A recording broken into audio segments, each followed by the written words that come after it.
The digital clock on the police cruiser's dashboard showed 11:45 p.m. as officers Mike Sullivan and Sarah Chen patrolled the quiet streets of downtown Metro City. It was a typical Tuesday night in October, with a light drizzle making the streets shimmer under the streetlights. Mike Sullivan, a 27-year-old officer with 3 years on the force, took another sip of his now cold coffee. His partner, Sarah Chen, 29, kept her eyes fixed on the road ahead while occasionally checking their surroundings. They had been partners for the past 18 months, building a reputation as by-the-book officers who never took shortcuts. "Looks like another quiet night," Mike said, setting down his coffee cup. He adjusted the heat in their patrol car as a sudden chill crept through the vehicle. Sarah nodded, but her expression remained focused. "Sometimes quiet is good. Gives us time to actually watch for traffic violations instead of running from call to call." Their patrol car was parked strategically near the intersection of 5th and Main, a spot known for late-night speeders trying to beat the red lights. The location gave them a clear view of traffic in all directions while keeping their vehicle partially hidden behind a large advertising billboard. Mike reached for his notepad to log their location and time, following their usual protocol. Sarah had taught him this habit during their first week together. Details matter, she always said, and her attention to procedure had helped them avoid many potential problems. The radio crackled with routine updates from other units. A domestic disturbance on the west side. A noise complaint from the university area. Nothing requiring their immediate attention. Their sector remained calm, almost too calm for a Tuesday night. Sarah was about to suggest they move to another location when she noticed something in her side mirror. A black SUV was approaching the intersection at high speed, its headlights bright against the wet pavement. "Mike," she said quietly, her hand already moving toward the gear shift. "Look at this." The SUV, a new model Range Rover, showed no signs of slowing down as it neared the red light. Both officers watched as the expensive vehicle blew through the intersection, completely ignoring the signal. The light had been red for at least 3 seconds. "Did you see that?" Mike asked, already reaching for the lights and siren controls. "Yeah, going at least 50 in a 35 zone, plus the red light violation," Sarah responded, putting the patrol car into drive. "Let's go." Their police cruiser pulled out smoothly, lights flashing against the surrounding buildings. Sarah handled the car expertly, keeping a safe distance as they pursued the SUV. Mike called in their situation to dispatch. "Dispatch, this is Unit 247. We're initiating a traffic stop on a black Range Rover, heading north on Main Street. License plate." He squinted through the rain. "License plate Adam Victor 9428. The SUV continued for another block before showing any signs of stopping. Its brake lights finally illuminated, and the vehicle slowly pulled toward the curb, its right turn signal blinking in the darkness. "Something feels off," Sarah muttered, bringing their patrol car to a stop about 15 feet behind the SUV. The way they hesitated before pulling over. Mike nodded, already running the plate through their computer. Could be drunk, could be suspended license. Let's play it safe. Both officers performed their standard safety check. Sarah adjusted her body camera, making sure it was recording. Mike placed his hand near his holster, not gripping it but ready if needed. It was standard procedure for any traffic stop after sunset. "Plates come back to a 2024 Range Rover Sport," Mike reported. "Registered to..." "Hold on." He leaned closer to the screen, double-checking what he was seeing. "Registered to the Metro City Police Department?" Sarah's expression changed slightly, but she maintained her professional demeanor. "Doesn't matter whose car it is. They ran a red light and were speeding. We handle this by the book." "Agreed," Mike said, unbuckling his seatbelt. "Want me to take the approach?" "No, I got this one," Sarah replied, her voice steady. "Just keep an eye on the vehicle and watch my back." Neither officer could have known that this routine traffic stop was about to become one of the most significant moments of their careers. As Sarah opened her door, the rain had stopped, but the tension in the air was just beginning to build. Officer Sarah Chen stepped out of the patrol car, her boots making soft splashing sounds on the wet pavement. The bright red and blue lights from their cruiser bounced off the black Range Rover's shiny surface, creating an almost disco-like effect in the night air. Following standard procedure, she touched the SUV's trunk lightly as she walked past. an old police habit that would leave her fingerprints if anything happened to her during the stop. Her flashlight beam swept across the vehicle's rear window, which was tinted, but not dark enough to be illegal. As she approached the driver's side, Sarah noticed the vehicle was in pristine condition, not a scratch or speck of dirt anywhere. Her instincts, developed over 3 years on the force, told her this wasn't going to be a typical traffic stop. "Good evening, I'm Officer Chen with the Metro City Police Department," she announced clearly, making sure her body camera caught everything. "Do you know why I pulled you over tonight?" The electric window hummed as it slowly descended, releasing a wave of expensive cologne into the night air. Behind the wheel sat a man in his mid-50s, wearing a tailored charcoal gray suit that probably cost more than 3 months of Sarah's salary. His silver hair was perfectly styled, but his face was flushed, and his eyes seemed unfocused. "Officer Chen," the man said, his voice carrying the kind of authority that came from years of giving orders. "I'm Captain James Morrison, head of internal affairs. I suggest you return to your vehicle and forget about this little incident." Sarah's heart skipped a beat. Everyone in the department knew Captain Morrison, a man who could make or break an officer's career with a single report. But something wasn't right. His words were slightly slurred, and she caught the unmistakable smell of whiskey mixing with the cologne. "Sir, I need to see your license and registration." Sarah maintained her professional tone, even as her mind raced with the implications of this situation. Back in the patrol car, Mike watched tensely through the windshield.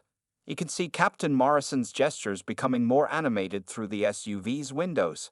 He reached for his radio, ready to call for backup if needed. "Listen here, officer." Morrison's voice grew louder, his face reddening further. "Do you have any idea how many careers I've ended? One phone call from me, and you'll be directing traffic at school crossings for the rest of your life, if you're lucky enough to keep your badge at all." Sarah's body camera continued recording as Morrison fumbled with his wallet, dropping it onto his lap. His movements were uncoordinated, confirming her suspicions about his state of intoxication. "Captain Morrison, I observed your vehicle running a red light at high speed," Sarah stated firmly. "I'm going to need you to step out of the vehicle." "The hell I will," Morrison snapped, his hand gripping the steering wheel tightly. "Get your supervisor on the scene. Now." Mike stepped out of the patrol car, his hand resting near his holster. He could see Sarah maintaining her composure, but the tension in her shoulders told him everything he needed to know. "Sir, please step out of the vehicle," Sarah repeated, taking a small step back to give herself more reaction space if needed. Morrison's laugh was bitter and cold. "You two are making the biggest mistake of your careers. Do you know who I was just meeting with? The police commissioner himself. We were discussing the futures of young officers just like you." Sarah glanced at her partner, then back at Morrison. The strong smell of alcohol was unmistakable now. She knew they were standing at a crossroads, one that could define not just their careers, but their integrity as police officers. "Final time, Captain Morrison, please step out of the vehicle." Sarah's voice remained steady, though her heart was pounding. "We need to conduct a field sobriety test." The silence that followed seemed to stretch for hours, though it was only seconds. Morrison's face went through a range of emotions: anger, disbelief, and finally, a kind of resigned fury that made Sarah's trained instincts go on high alert.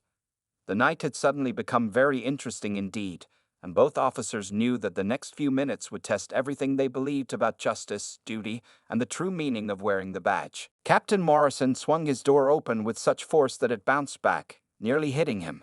He stepped out, stumbling slightly, his expensive leather shoes scraping against the curb. The smell of alcohol became even stronger in the open air. "You want a sobriety test?" Morrison's voice echoed down the empty street.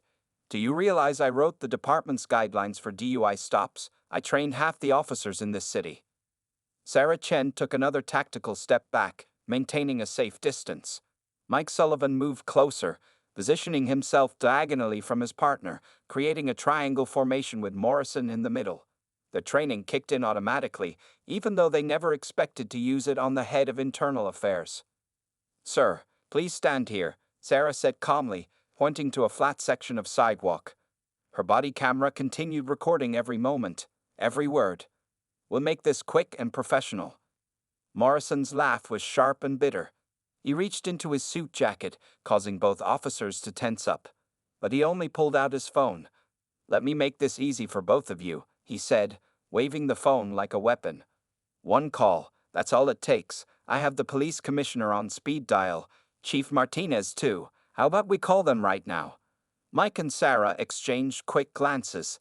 They had discussed situations like this during their training, but facing it in reality was different.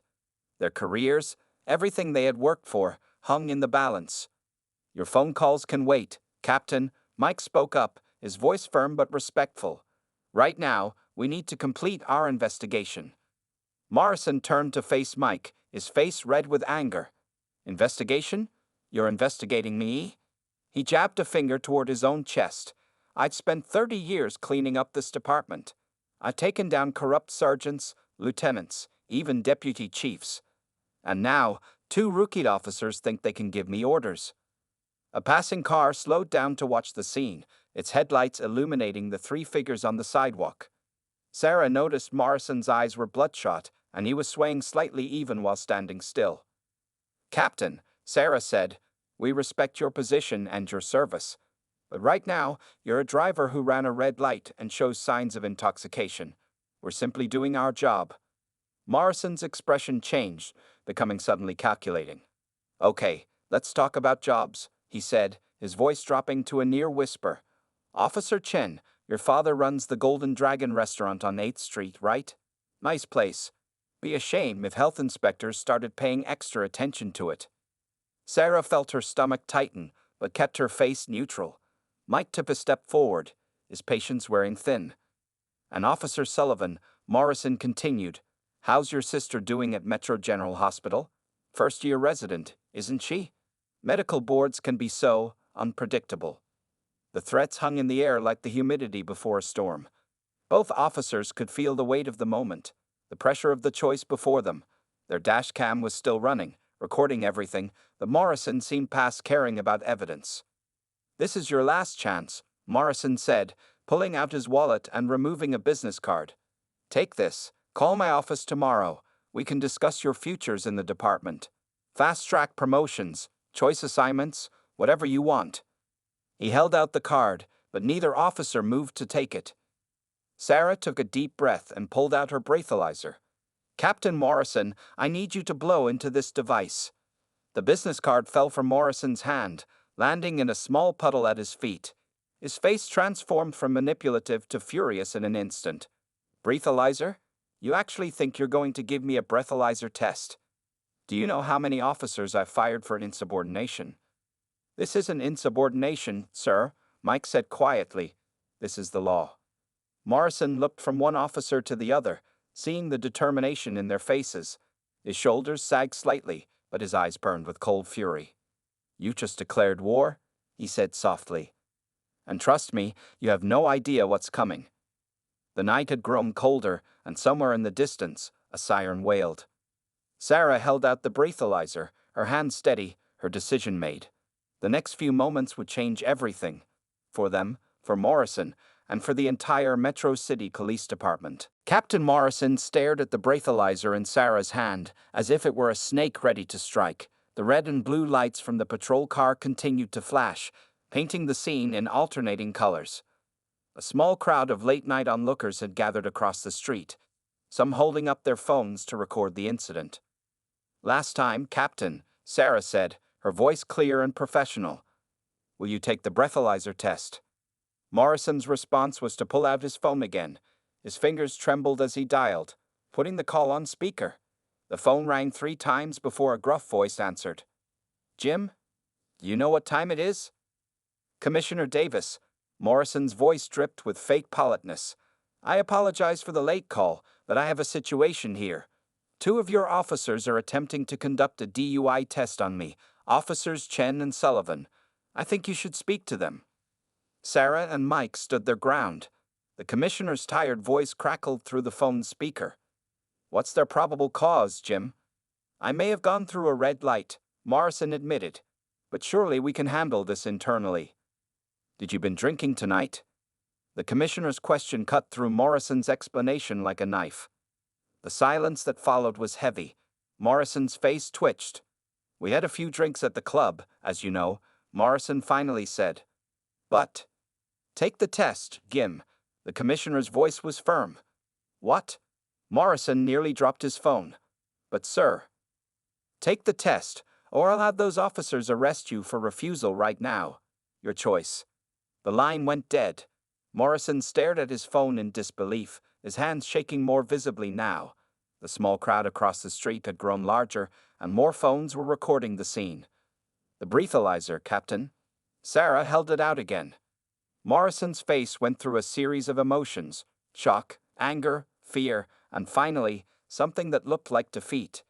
But instead of taking the device, he straightened his tie and squared his shoulders. I refuse, he said coldly. Arrest me if you must. But remember this moment. Remember you had a choice. Mike stepped forward, pulling out his handcuffs. Captain James Morrison, you're under arrest for refusing to submit to a breath test and suspicion of driving under the influence. You have the right to remain silent. As Mike read the Miranda rights, Sarah noticed Morrison's demeanor changing. The arrogance was cracking, revealing something underneath: panic. His eyes darted around, looking for an escape that wasn't there. My car, Morrison suddenly said. It has department documents. Confidential files. You can't just leave it here. We'll have it towed to the department in Pound Lot. Sarah replied, already calling for a tow truck.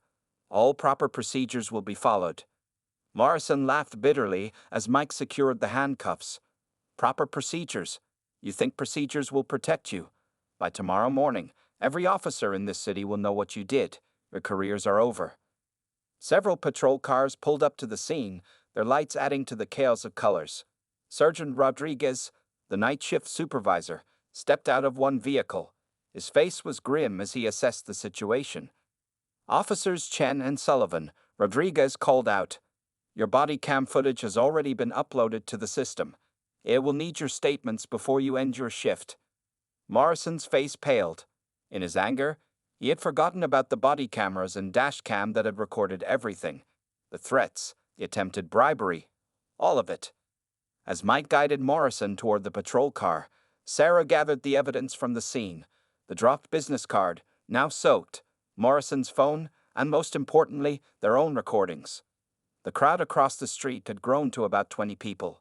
Some were applauding quietly, others were still recording.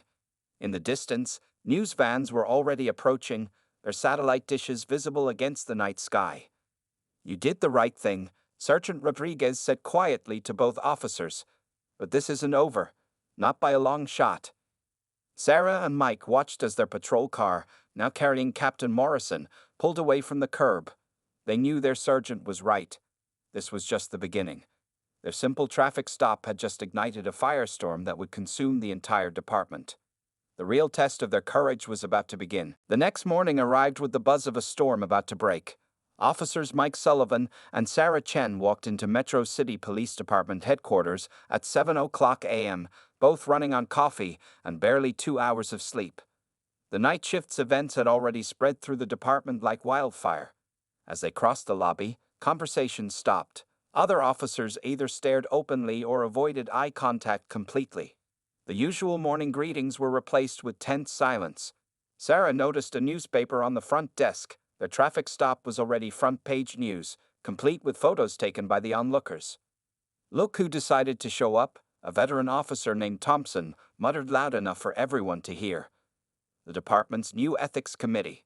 Several officers around him chuckled darkly. Mike and Sarah kept walking, heads held high. They had spent hours after their shift writing detailed reports and giving statements to internal affairs.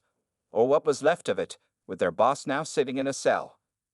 Lieutenant Garcia waved them into her office as soon as they reached the second floor. Her usually tidy desk was covered with papers and her phone wouldn't stop ringing. She ignored it. "Close the door," Garcia ordered, rubbing her temples. "You two have started quite the earthquake around here." Sarah stood straight, her uniform crisp despite the sleepless night. "We followed procedure, Lieutenant." "Oh, I know you did," Garcia replied, holding up their incident report. "Everything by the book. Body cams on, dash cam recording, perfect documentation. That's actually making things more complicated." Mike shifted uncomfortably. More complicated, ma'am. Garcia picked up her remote and turned on the small TV in her office. Every news channel was running the story. Amateur videos from the scene were playing on repeat, showing Morrison's arrest from different angles. The headlines were brutal. Head of Internal Affairs arrested by street cops, and police department's top watchdog caught drunk driving. Captain Morrison made some calls this morning, Garcia continued. He's claiming police harassment, saying you two targeted him specifically.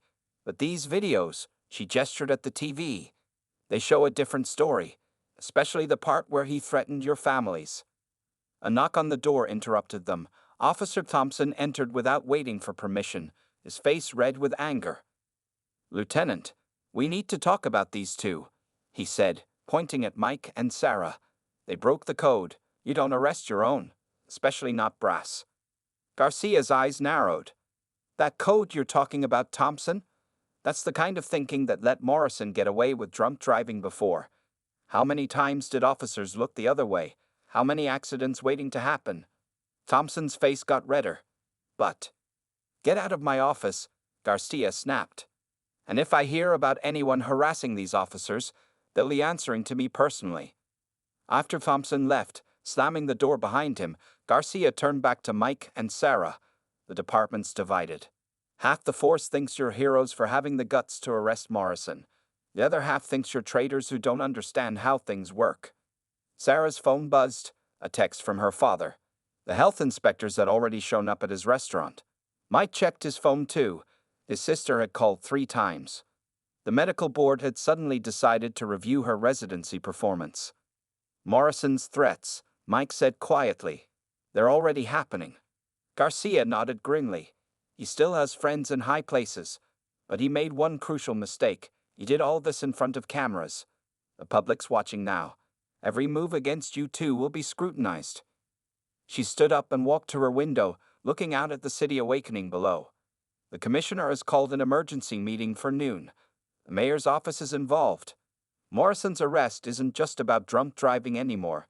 It's about corruption, abuse of power, and the culture of silence in our department." Sarah and Mike exchanged glances. Their simple traffic stop had unleashed forces beyond their control. "What do we do now, Lieutenant?"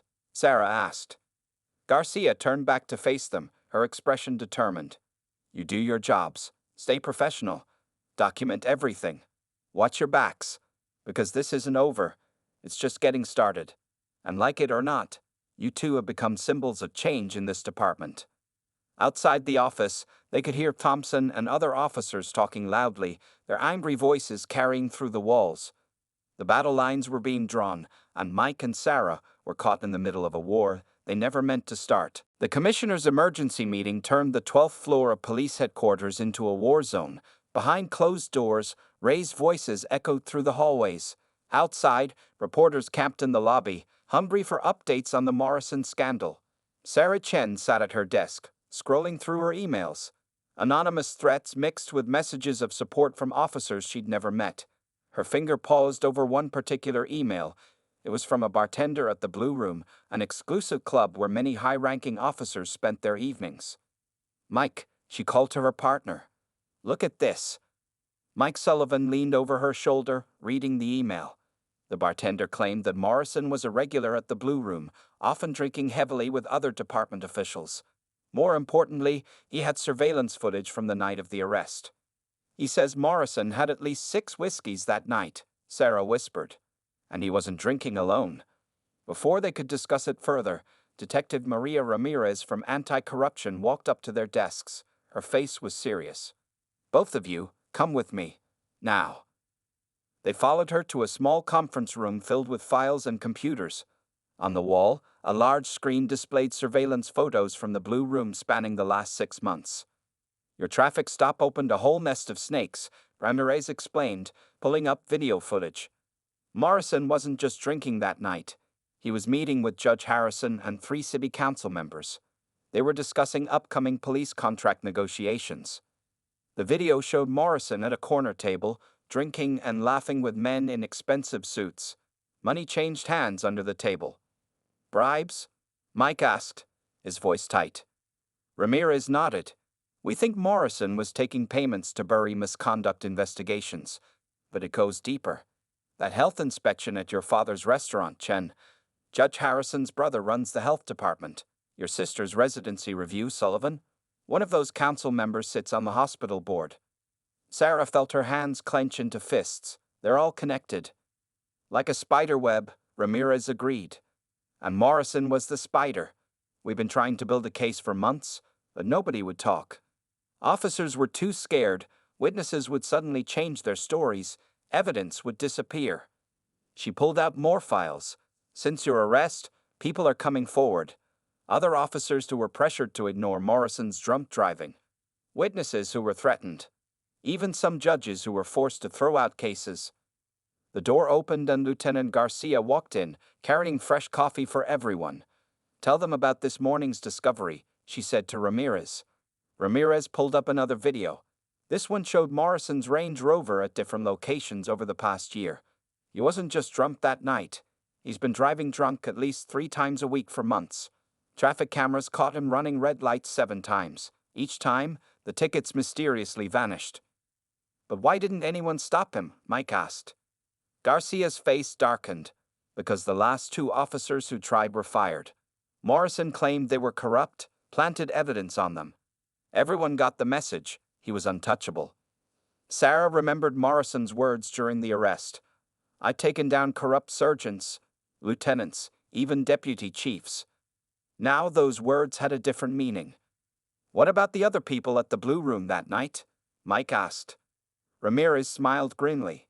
Judge Harrison suddenly announced his retirement this morning. 2 council members haven't shown up for work. They know we're coming. A knock at the door interrupted them. Officer Thompson entered, looking uncomfortable. His earlier hostility was gone, replaced by something like shame. Chen, Sullivan, he said quietly. I need to tell you something. 3 months ago, I saw Morrison crash his car into a parked vehicle. He was drunk. He told me to forget about it, said he'd make it worth my while. Thompson pulled out an envelope. He gave me this to keep quiet. Sarah and Mike watched as Thompson handed the envelope to Ramirez. More evidence for the growing case. Why are you telling us now? Sarah asked. Thompson looked at the floor. Because you 2 did what I should have done, what we all should have done. And maybe it's time we started being real cops again. As Thompson left, Ramirez turned to Sarah and Mike. This is bigger than a DUI now. We're looking at corruption charges, conspiracy, obstruction of justice. Morrison's arrest was just the beginning. Outside the conference room, phones kept ringing. More officers were coming forward, more witnesses were calling. The wall of silence was crumbling, and the truth was finally coming to light. The simple traffic stop that started it all had become an avalanche, sweeping away years of corruption in its path. 1 week after Morrison's arrest, the Metro City Police Department looked more like a battlefield than a law enforcement agency. Officers who had worked together for years now sat at opposite sides of the break room. Whispered conversations stopped when certain people walked by. Trust, already fragile, was breaking down completely. Sarah Chen arrived at work to find her locker vandalized. Someone had spray-painted the word SNITCH across it in bright red letters. As she stood there, staring at the ugly word, several senior officers walked past, pretending not to notice. Leave it, Mike Sullivan said, joining her. Let everyone see what we're dealing with. Their new assignments had them working desk duty, supposedly for their own protection, but everyone knew it was a form of punishment. The old guard was trying to make an example of them. Officers Chen and Sullivan to the chief's office, the intercom crackled. Immediately. As they walked through the building, they saw the changes their traffic stop had caused. Internal affairs officers were going through files in every department, boxes of documents piled high in the hallways. FBI agents had set up a temporary office in the conference room, interviewing officers one by one. Chief Martinez was waiting for them, along with 2 people they didn't recognize. One wore an FBI badge, the other carried a briefcase with the mayor's office seal. Sit down, Martinez said, his face unreadable. We need to discuss what happened this morning at the Blue Room. Sarah and Mike exchanged confused looks. They hadn't heard any news about the Blue Room. At 6 a.m. today, Martinez continued, federal agents raided the Blue Room. They found a safe in Morrison's private office there. Inside was everything: names, dates, payment records. 5 years of bribes and blackmail material. The FBI agent stepped forward. Morrison wasn't just taking bribes to cover up drunk driving. He was running a full protection racket. Officers who played along got promotions. Those who didn't found their careers destroyed. But that's not why we called you here, the mayor's representative added. This morning, we also arrested 3 more captains, 2 lieutenants, and 4 sergeants, all part of Morrison's network. The news hit them like a punch. Some of those officers have been their trainers, their mentors. The department's falling apart, Chief Martinez said quietly.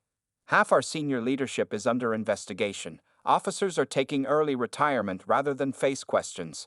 The public's trust is at 0. What does this mean for the department?